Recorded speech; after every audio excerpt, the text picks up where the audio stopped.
We now move to First Minister's questions. Question number 1, Johann Lamont. Thank you very much, Presiding Officer. To ask the First Minister what engagements he has planned for the rest of the day. First Minister. Later today I will be speaking with Scottish Enterprise, who are announcing that we had a record number of Scottish companies supported into new overseas markets last year by the international trade arm Scottish Development International.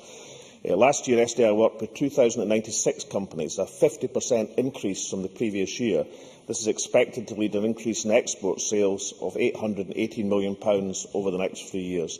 And along with the excellent rise in job numbers yesterday, I am sure these improving economic statistics will be welcomed by the whole Chamber. No doubt we will still have many disappointments in the future, or it couldn't be otherwise in a recession, but these are excellent figures for the Scottish economy, which we all should welcome. Johann Lamont. Thank you. A packet of paracetamol costs 19p in Tesco. To dispense it on a free prescription costs the NHS £3.10 per prescription. The NHS spends £7.2 million a year dispensing paracetamol. For that amount of money, 200 Scottish cancer patients could get cetuximab to treat their condition for free for a year.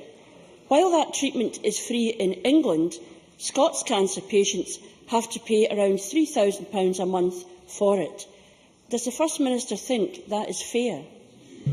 First Minister. Could I remind Johann Lamont that the Labour Party supported the move to free prescriptions in this Chamber, in this Parliament. And if they want to reverse that policy, as many suspect to do in terms of the Cuts Commission's deliberations, then they should say clearly to the people of Scotland, and in particular to the up to 600,000 families earning £16,000 a year and less, who had to pay for prescriptions under the previous system. In terms of the cancer drugs, it's a hugely difficult and challenging issue. We can talk about that drug if Johann Lamont wishes, but the position, incidentally, is not as she stated. Johann Lamont. Everything in his world is not about an argument between the First Minister and I about manifestos. There are some things are more important than that. And it is precisely the hugely challenging that government is about. Scots cancer patients are 3 times less likely to get the drugs they need on the Scottish NHS than patients in England, according to cancer charities. Scottish cancer patients have to pay thousands of pounds for vital, life-enhancing drugs which are available free south of the border. That means that some Scottish cancer victims are planning to uproot their families from their homes and communities to move to England for treatment they can't afford here. We are in danger of exporting health refugees. Order. Order. I absolutely agree that it is shameful. So I am asking.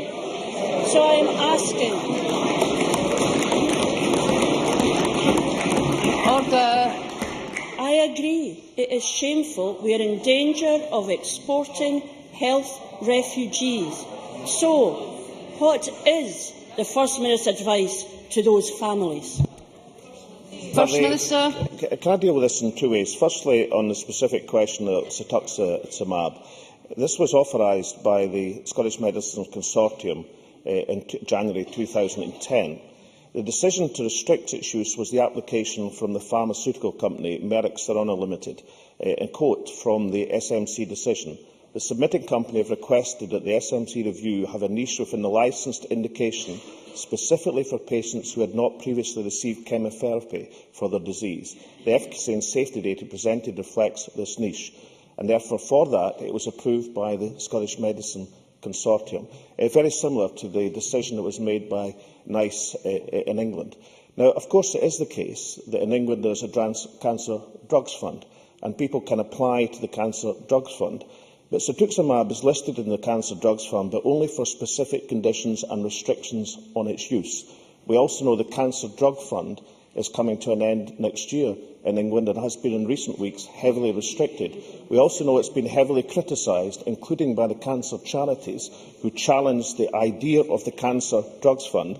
And we also know that the Labour Party in this Parliament not only voted to remove prescription charges from Scotland, which was a good vote, but also voted against the idea of the Cancer Drugs Fund in this Parliament because of the challenges to that fund. Now, I know that Johann Lamont doesn't like to be reminded of these things, but in terms of tackling these extraordinarily difficult issues about access to medicines and what is the right thing to do, I think looking at the track record in this Parliament of people facing up to the inequality that prescription charges were imposing upon the Scottish people, and also what is the right way to put forward medicines which can help people with life-limiting conditions, then the fact that the Labour Party agreed with this government, both on prescription charges and in an attitude to the Cancer Drugs Fund, puts Johann Lamont in an extraordinarily difficult position to pursue the line of questioning which she's now pursuing. Johann Lamont. No, the extraordinarily difficult position that I am in is I am not able to address these problems. I can only ask the questions. I am not in government, and I am asking the first... Order. I am not in government. I have a responsibility. I have a responsibility to raise the difficult issues which are hard, and I am asking the First Minister not to retreat to the comfortable refuge of dealing with party politics, but focus on what's happening in the real world. Because, First Minister, with respect, this is not good enough for people like Maureen Fleming. She is a mother of 3 and a grandmother of 10, and she has bowel cancer. Maureen has been denied the drugs which her consultant says would improve her condition and extend her life. The Flemings are a proud family. They are struggling to get together the £10,000 needed for the first 3 months' treatment. But they can't afford to pay for any more after that, so they are planning to leave their home of 27 years and rent a flat in Newcastle, because in England they can get the drug for free. Time is short. So Maureen Fleming has come to this chamber today to hear first-hand what is the First Minister's advice to her and cancer victims like her. First Minister. As Johann Lamont will have noted, we had the review of the SMC process, which put forward a whole range of ways in which the SNP is effectively carrying out its job for the Scottish people. I can give Johann Lamont a list of drugs which are available in Scotland because of the efficiency of the SNP process, which is not available in England. But as far as the Cancer Drugs Fund, this chamber, and indeed the cancer charities in Scotland, decided that was not the right way to go. We also know that the Cancer Drug Fund comes to an end in England next year. In Scotland, we have an efficient process which I think would be very unwise to challenge in terms of the Scottish Medicines Consortium, and its effectiveness is widely admired in terms of the rapidity and quickness in which it judges and evaluates drugs. It is capable of improvement, which is quite why the Routledge Review has carried forward that. But we also have the individual patient request system, where people can apply in terms of the individual nature of their condition. And we know also that improvements can be made to that system as well. But Johann Lamont accuses me of playing party politics. But Johann Lamont introduced this in the party political way. And it's perfectly reasonable to point out, both on prescription charges and on our attitude to the Cancer Drugs Fund, that the Labour Party agreed with our judgment that it's the best way to deliver health to the Scottish people. So in these extraordinarily difficult circumstances, we are trying to judge a position which gives the best treatment to the people of Scotland. That is the basis on which we put forward the SMC, which we put forward the individual patient requests. And it's not the case that there are a simple or easy solution to these matters. These are judged in the best way we possibly can, and it's done, as I hope every member of this chamber does, with a genuine wish to protect the welfare and health of patients in Scotland. Johann Lamont. I regret that in all of that the First Minister has not addressed the question I posed to him, because Mrs Fleming represents a failure in the system. And while we are thinking and deliberating about how in future we might address this problem, it is the business of government to address what's happening to families now who do not have time to wait. Because we are talking about the real lives of real Scots. I will engage in the policy debate, but I urge the First Minister to act now for those people who are being failed for the system, because the First Minister and I agree that the NHS should be free at the point of need. But the reality is, isn't it the case that in the First Minister Scotland, if you have a headache, your prescription is free, but if you have cancer, your prescription can cost £3,000 a month? Isn't it the case that in this Scotland, Scots with hay fever can get their prescriptions for free, but Scots with cancer may have to leave their homeland for the treatment to save their lives? First Minister. When this administration abolished prescription charges, we were in a minority in this Parliament. If the Labour Party and Johann Lamont wanted to stop that and didn't think it was the right move, then they could have stopped it by voting against it. In fact, they supported it. And they supported it, I hope and believe, because they felt that for that range of 600,000 Scots and £16,000 a year and less, it was the right thing to do. If the Labour Party felt that a cancer drugs fund was the right policy to have, then they could have supported a cancer drugs fund in this Parliament. But they agreed with us and the cancer charities that that wasn't the right or proportionate thing to do. There are always improvements that can be made to the system, but the SMC process is a robust and effective system. It's doing the absolute best it can, and we're making improvements. The individual patient request is a good system. And that is why we're trying to standardise it across the nation in terms of looking at the particular aspects of individual patients.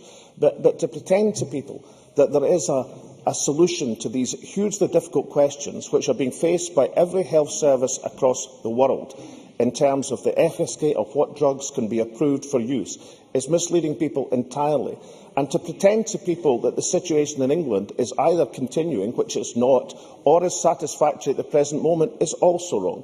And the last thing I'd say to Johann Lamont, and I've got every consideration and respect for the individual cases, and we've all had constituents in that position, that's how it's done. But we have to look with some regard at some of the information that's placed out by drugs companies in this matter. There was a statement from Roche last week which argued that there was the drugs tourism that Johann Lamont referred to. We should reflect on the fact that that drug that Roche were particularly concerned about, when it came to the Scottish Medical Consortium, they did not offer the discount on Avastin and the patient access scheme that they were asked to. This is from Roche Pharmaceutical Division, who have got an operating profit of £10.9 billion this year. So just occasionally, in terms of trying to overcome the difficulty of these issues, perhaps we should ask the drugs companies like Roche why they're not prepared to offer to the Scottish people these effective drugs at a reasonable price, which would allow more of them to be approved.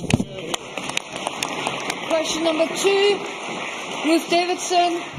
Thank you, Presiding Officer. To ask the First Minister when he'll next meet the Secretary of State for Scotland. First Minister. No plans, near future. Ruth Davidson. Presiding Officer, last year we had the embarrassing pantomime of the First Minister pretending to have legal advice on an independent Scotland's relationship with the EU and fighting his way through the courts to guard its contents, only for us all to find that no such advice existed. They'd made it up to cover the fact that everything this government said about the EU was based on little more than wishful thinking. Then, in October, we had the Deputy First Minister promising this chamber that she would tell us how much it finally cost taxpayers for that aborted action. But as of this morning, that information has still not been lodged. So I'll ask again, how much public money was spent on a pointless action to prevent the publication of legal advice which never existed? First Minister. I have to say, I accused Willie Rennie of kamikaze tactics last week. But to talk about Europe and the phrase embarrassing pantomime,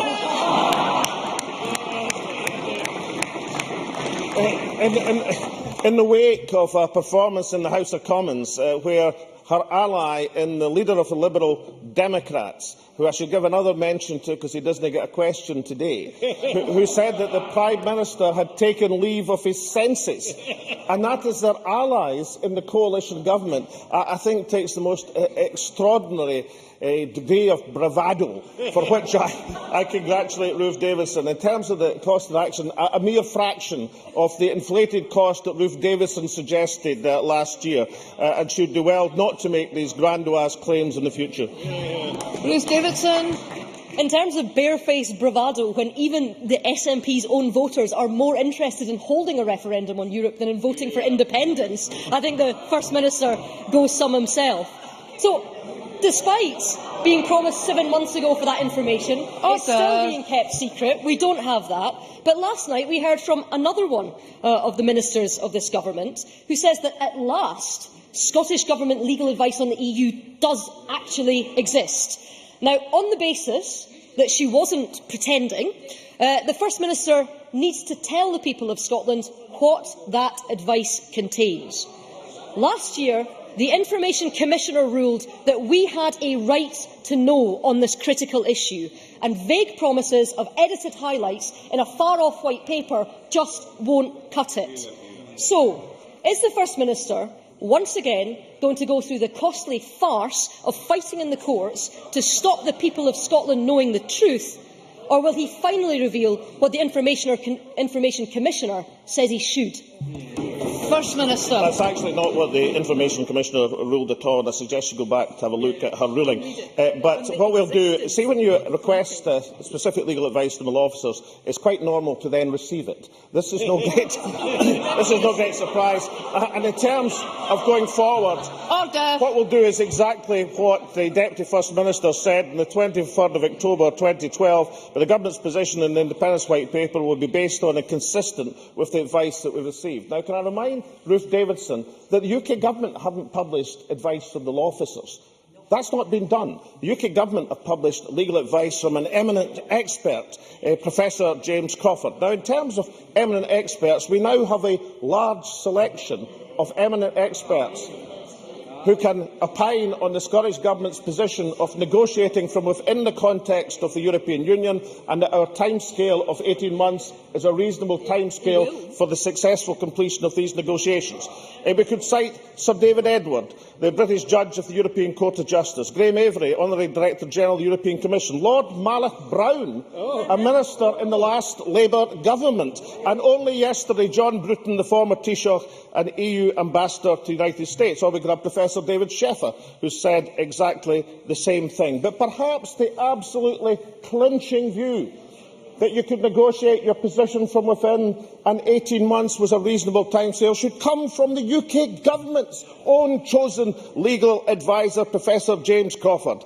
Asked on the Today programme on this precise question, he replied, "Well, the Scottish estimate is about 18 months, and that seems realistic." So now that we have this huge consensus of legal experts, up to and including even the UK Government's expert, can the Ruth Davis not bring herself to join the consensus and not engage in the fractious dispute that the Tory party are pursuing at Westminster? Question number 3, John Wilson.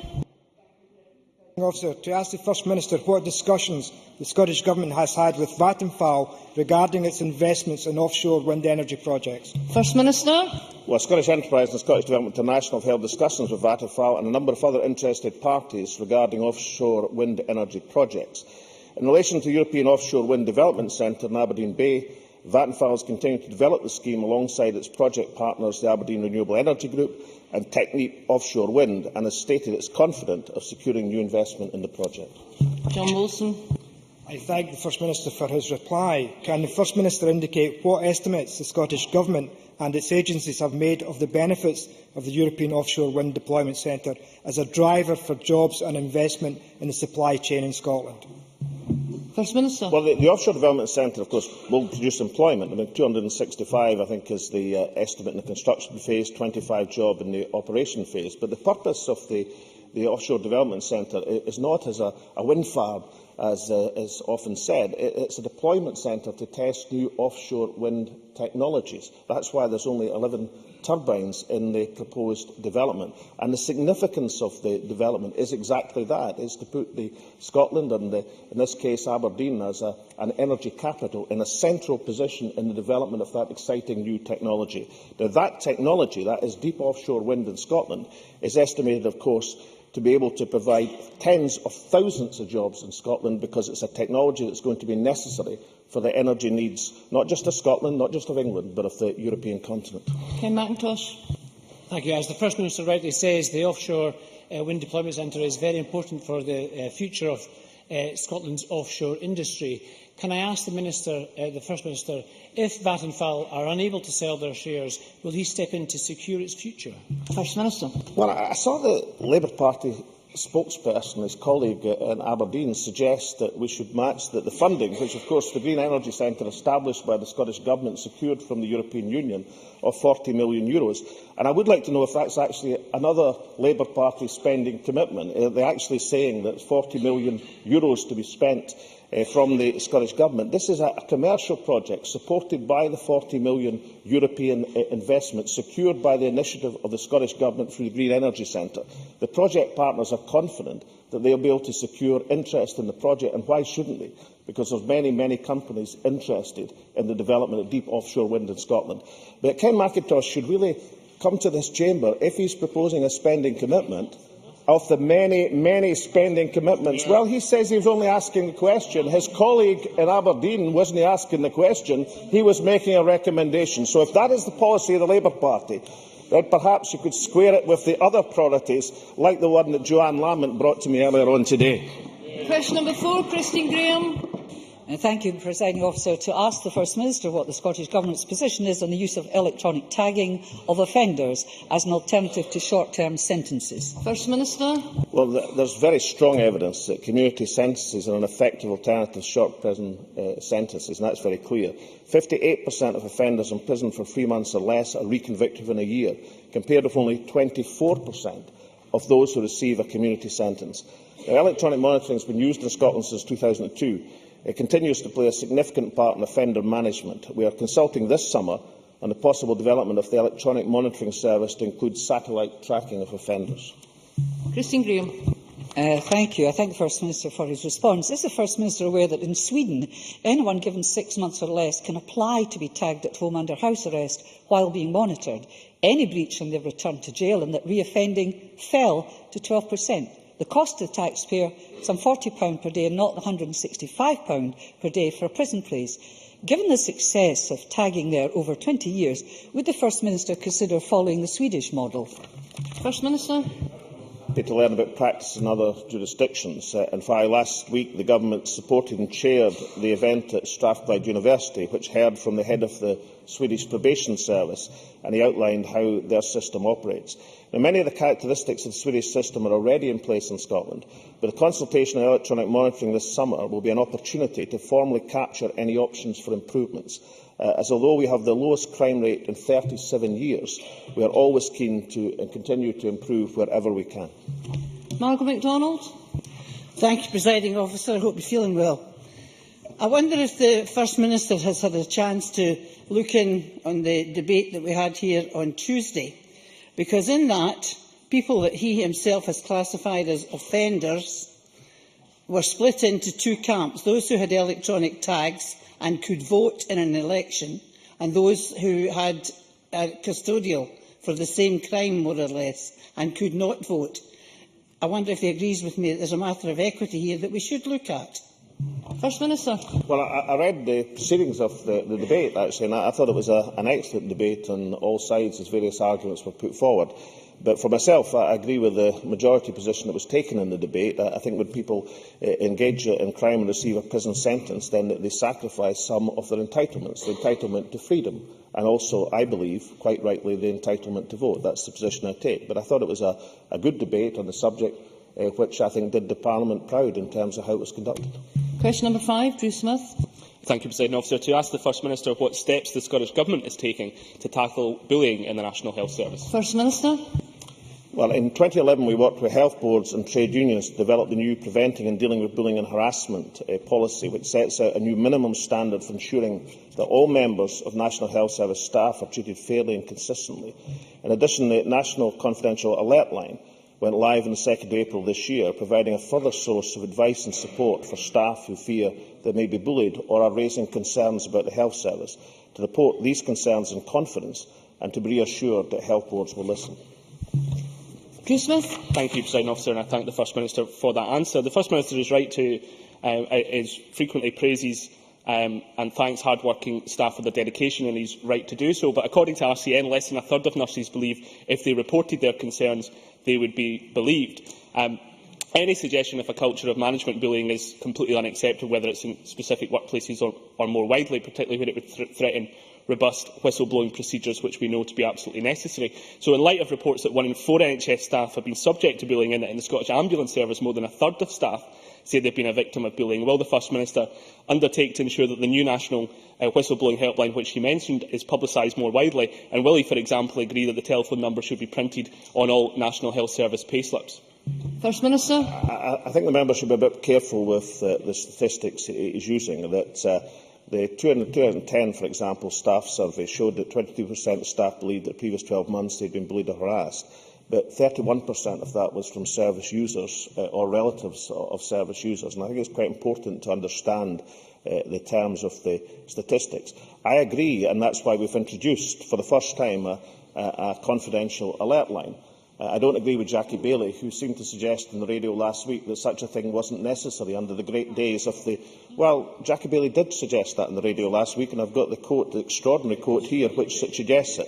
I think far more productively, given that this has just been introduced, is how it's being publicised. It was introduced on the 25th of March that the flyers and posters, 158,000 credit card flyers and 5,000 posters were issued to the health boards on that date to promote the alert line.